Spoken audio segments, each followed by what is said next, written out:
Qu'est-ce qui nous prouve qu'on ne va pas en arriver là? C'est ça, c'est la véritable question. Hein. Qu'est-ce qui nous prouve réellement? Il n'y a pas un contrat qui est signé, il n'y a rien. Mais qu'est-ce qui nous prouve que lorsque les choses sont en train de se passer comme ça se passe là, on ne va pas se retrouver à ce niveau? Écoutez un peu attentivement la vidéo de cet homme de Dieu qui est en train de faire une analyse très pertinente. Hein. Il fait une analyse, je peux m'appeler, c'est une révélation prophétique parce que là, c'est écoutez attentivement. Fermeture des églises au 237 dans la République du Cameroun. C'est ce qui ferait la chronique ces derniers temps-ci, sur la toile et un peu partout d'ailleurs. Et même en Afrique, beaucoup en parlent. Les animistes sont contents, les kémites sont contents. Ceux qui n'aiment pas, soi-disant, les églises de réveil, ils sont tellement contents, ils distribuent les images à gauche et à droite pour exprimer leur contentement. Qu'est-ce que moi je veux dire?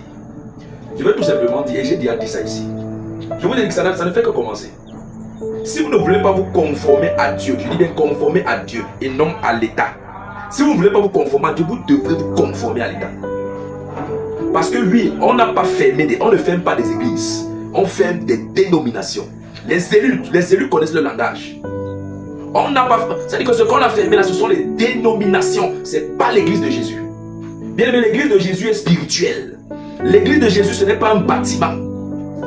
Ce sont les dénominations. Et si tu veux être une dénomination, il est clair que tu dois te conformer aux normes, aux règles de l'État. Parce que si tu es une dénomination, ça veut dire que tu es devenu une organisation. Et une organisation ne peut pas exister indépendamment du règlement, ne peut pas être en marge du règlement de l'État, c'est pas possible. À un moment donné, soyons sérieux, vous allez vous dire qu'on persécute l'église, on persécute. Non, c'est vous qui ne voulez pas vous conformer à l'église du Seigneur, à la volonté de Dieu. Parce que si vous conformez à la volonté de Dieu, vous saurez que Dieu ne connaît pas les dénominations. Vous saurez que quand on parle de l'église du Seigneur, on ne parle pas des dénominations. Parce que si vous suivez Jésus et si vous suivez ce que les apôtres ont posé comme fondement, vous comprendrez que les apôtres n'avaient jamais ouvert une dénomination. Les apôtres n'avaient jamais nommé un lieu. Vous comprendrez que les apôtres se rassemblaient même en cachette. Parce que selon eux, ce n'est pas l'État, ce n'était pas Rome, parce que Rome était l'administrateur d'Israël à l'époque. Donc ce n'était pas à Rome que Paul pouvait aller demander l'autorisation pour prêcher. Ce n'est pas l'État qui doit donner le mandat à un serviteur de Dieu pour annoncer l'évangile. C'est le monde en l'envers carrément. Alors si vous ne voulez pas vous conformer à Dieu, vous allez vous conformer à l'État. Parce que ce que vous ouvrez, ça ressemble maintenant à des organisations et des entreprises. Et alors, à un moment donné, même les impôts, on va imposer. Ça ressemble à des organisations et des entreprises. Ce sont des dénominations. Alors si tu veux être une dénomination, tu dois te conformer aux règles de l'État. Et c'est là où, je dis, ça ne fait que commencer. On va arriver à un niveau, écoutez ce que je dis. On va arriver à un niveau où, comme vous voulez être les dénominations, où maintenant, pour vous donner même le décret présidentiel, pour vous donner l'autorisation d'ouverture là, vous allez commencer à signer certains engagements. Je vous dis, c'est prophétique. Vous allez commencer à signer certaines chartes. On va commencer à définir même ce que vous devez prêcher et ce que vous ne devez pas prêcher. Et si tu n'es pas d'accord et tu ne signes pas ça, on ne te donne pas l'autorisation, tu ne peux pas ouvrir. Je vous dis que c'est à ce niveau qu'on va arriver. C'est à ce niveau qu'on va arriver. J'ai suivi un documentaire au Canada où déjà on interdisait déjà de prêcher certains livres dans la Bible, certains livres de Paul dans la Bible, parce qu'on dit que c'était des livres discriminatoires qui ne respectaient pas la liberté des autres. On enlevait, on dit que c'est interdit de parler de ça, c'est interdit de prêcher sur telle chose, c'est interdit de prêter sur telle chose.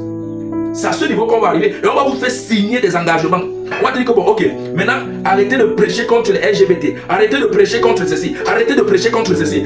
Est-ce que tu es d'accord que tu n'es pas contre ça? Si tu es d'accord que tu n'es pas contre ça, tu signes ici et on te donne l'autorisation. Ça va arriver. Vous qui voulez ouvrir des dénominations là, ça va arriver et vous allez vous conformer à ça. Vous allez vous conformer à ça. Je l'ai dit, ce n'est pas... Jésus a dit que mon royaume ne vient pas de ce monde. Mon mandat ne me vient pas de ce monde. Aucun homme sur terre ne peut me donner l'autorisation de prêcher, de parler de Jésus. Aujourd'hui, vous allez courir pour avoir les autorisations à gauche, à droite, parce que vous ne voulez pas suivre le modèle des apôtres. Dans le modèle des apôtres, ils n'ont pas embrouillé et embêté les gens avec des temples partout bruyants. Ils ne l'ont pas fait. Ils ne l'ont pas fait. Ils faisaient des cultes dans les maisons. Même le temple de Jérusalem, où les chrétiens de Jérusalem là étaient, même là où ils partaient évangéliser, parce qu'ils partaient par là-bas faire les cultes, ils partaient évangéliser au temple, ils partaient enseigner au temple. Même là-bas, on les a encore arrêtés. On leur a dit, par quelle autorité vous faites ça? Qui vous a donné l'autorisation? Montrez-moi votre mandat. Et les gars ont commencé à dire, on n'a pas un problème avec le fait que vous prêchez, mais on a un problème avec ce que vous prêchez, avec le nom que vous prêchez. C'est ce que ça va. Pour le moment, on vous parle de bruit, non. Mais ça va arriver à un niveau où on va dire que non, ce n'est plus un problème de bruit. On n'a pas un problème, on a même plus un problème avec le bruit. Maintenant, on a un problème avec ce que vous prêchez. Maintenant, on a un problème avec ce que vous interdisez. Si vous voulez qu'on vous donne l'autorisation, vous allez arrêter de prêcher contre ceci. Vous allez arrêter de prêcher, un peu comme on a dit aux apôtres. Vous devez arrêter de parler, de prêcher, de guérir au nom de Jésus-Christ. Mais qu'est-ce que les apôtres ont dit? Jugez vous-même si nous devons obéir à Dieu plutôt qu'aux hommes. Nous ne pouvons ne pas parler de ce que nous avons vu, de ce que nous avons entendu. Nous continuons à parler et à prêcher au nom du Seigneur Jésus, peu importe ce que ça va nous coûter. Et alors c'est pourquoi ces gens ne bâtissaient pas des temples qu'ils nommaient, que église mission telle, église CBC telle, FCJ telle, FCJ telle, ça n'a jamais existé. Ils faisaient des églises dans des maisons, ils se rassemblaient même à Katimini. Ils fractionnaient le pays, ils ne dérangeaient pas les gens avec les bruits. Ils n'avaient même pas les baffles et tout ça dans leurs choses. Ils ne dérangeaient pas les gens, ils se réunissaient, on ne savait même pas. Ils partageaient, ils enseignaient, ils fractionnaient le pain. C'était comme ça que l'église primitive fonctionnait. Parce que bien aimé, on ne peut pas fermer l'église de Dieu. Parce que l'église de Dieu là, c'est le corps de Christ. Ce n'est pas un bâtiment. Vos bâtiments que vous êtes, d'autres, les ennemis sont contents qu'on a fermé l'église là. Vous vous embrouillez. Si vous détestez Dieu, parce qu'à un moment aussi, d'autres sont contents qu'on a fermé. Souvent, lorsque tu es une personne sage ou intelligente, il suffit seulement que tu regardes ce qui se passe ailleurs. Vous voyez, ce qui se passe ailleurs. Pour essayer de réfléchir si cela aussi, ça peut arriver, n'est-ce pas, dans ta zone, dans ton pays ou quoi. Quand tu regardes la maison du voisin brûlée parce que, par exemple, il y a eu le gaz qui a fait ceci ou cela, ou alors le voisin a oublié quelque chose, n'est-ce pas, sur le feu de bois et tout ça, ou bien sur le gaz, voilà, n'est-ce pas. Toi aussi, tu prends des dispositions, tu te dis, hey, telle chose, quand un jour tu es dehors comme ça, tu vas te rendre, hey, est-ce que j'ai arrêté le gaz? Pourquoi? Parce que, en fait, ce qui arrive à l'autre, ça peut aussi t'arriver. Ça peut aussi t'arriver. Ne te dis pas que tu es trop à l'abri. Quand on voit, par exemple, au niveau du Canada, regardez attentivement ce qui se passe au Canada. Hein. C'est vrai que les chrétiens sont révoltés là-bas. Ils prêchent même dans le métro. Ils prêchent partout. Ils sont révoltés depuis même que des choses sont en train de se faire comme ça se passe là. On vous dit qu'il y a des versets bibliques qui ont été complètement éradiqués. On ne veut pas que tu parles de ça. On ne veut pas. Vous comprenez pourquoi l'homme de Dieu qui a tellement été l'objet, n'est-ce pas, de moqueries et tout ça, hein, vous comprenez pourquoi il a été expulsé. Je ne vais pas appeler ça expulsé. Il a même fui. Il a fui le Canada parce qu'il était persécuté. Et cet homme de Dieu-là, quand vous allez même dans sa chaîne, vous allez voir, si on n'a pas encore supprimé, il parle de ces choses-là que les gens n'aiment pas. Il parle de ces choses. Alors, tout ce sur quoi l'homme de Dieu, même quand il fait ses prédications, il va toujours faire un virage. Il va parler même de ça au moins pendant même 10 minutes. Vous voyez, des choses que ces gens n'aiment pas entendre. Voilà. Qu'est-ce qui nous dit que demain, là, aujourd'hui, voilà, l'État regarde les dirigeants, voilà, qui a les papiers, qui n'a pas, qui a ceci, qui n'a pas. Quelle est la finalité? Est-ce que l'État veut contrôler l'Église? Effectivement, l'État, nous sommes dans un État de droit. Il faut bien aussi que l'État jette un coup d'œil aussi sur ce qui se passe même à l'Église aussi. Étant donné que beaucoup de personnes même qui se retrouvent dans le gouvernement sont même dans les églises de réveil. Il faut aussi de temps en temps que l'État jette un coup d'œil. Mais est-ce que ça va se limiter au niveau de jeter un coup d'œil? Ou alors ça va aller plus loin où l'État va commencer à imposer même nos prêches, ce que nous devons dire. Ça peut arriver là. Hein? Ça peut arriver là. Puisqu'il y a des rumeurs qui disent qu'on va changer la Bible. La Bible va changer. Même ta Bible électronique que tu as dans ton téléphone, fais très attention parce qu'à un moment donné, même tu vas encore vouloir accéder à ta Bible. Là, on va te dire qu'elle n'est plus disponible. Désolé. Tu vas devoir la désinstaller et ceux qui n'ont pas les Bibles à papier seront dans des difficultés. Qu'est-ce qui nous prouve que l'État ne va pas nous amener, nous imposer, nous obliger à dire prêchez sur tout, mais ne parlez plus par exemple de ça. Prêchez sur tout, mais ne parlez plus par exemple de cela. Étant donné qu'il y a des gens qui sont en train de combattre contre l'évangile. Ils combattent, ils ne veulent même pas, ils disent non, ça c'est les blancs. Comme par exemple, il y a quelqu'un qui me disait, moi, j'ai répondu à cette personne en commentaire et cette personne disait vraiment vos églises, vous avez les églises dans des maisons et ainsi de suite et tout ça. Et moi, je lui ai dit que toutes les églises que tu vois aujourd'hui là, qui sont exposées, qui sont mises en relief, voilà, qui sont présentées comme des églises, voilà, ces églises ont commencé dans des maisons. Et puis, j'ai présenté un verset biblique là où l'apôtre Paul parle d'Aquilas et tout ça. Il parle, il dit, salue-moi l'église qui est dans la maison de tel. Voilà, dans la maison. Donc, l'église dans la maison. Le problème ici, je ne veux pas revenir sur des choses. Il faut être vraiment, je ne sais pas, il faut être un fou, il faut être malhonnête pour ne pas reconnaître qu'il y a quand même des abus. n'est-ce pas, dans le milieu pentecôtiste, il y a quand même des abus. Comme il y a des abus dans tous les milieux. Il y a des abus dans tous les milieux.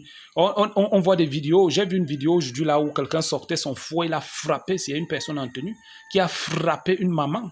Vous voyez, beaucoup de choses se passent. Il y a des choses qui se passent. On a vu, par exemple, des vidéos où, voilà, ils étaient en train de travailler là sur un immeuble, là, les employés sont tombés. Et puis, il y a eu même un cas il y a une personne même qui est RIP.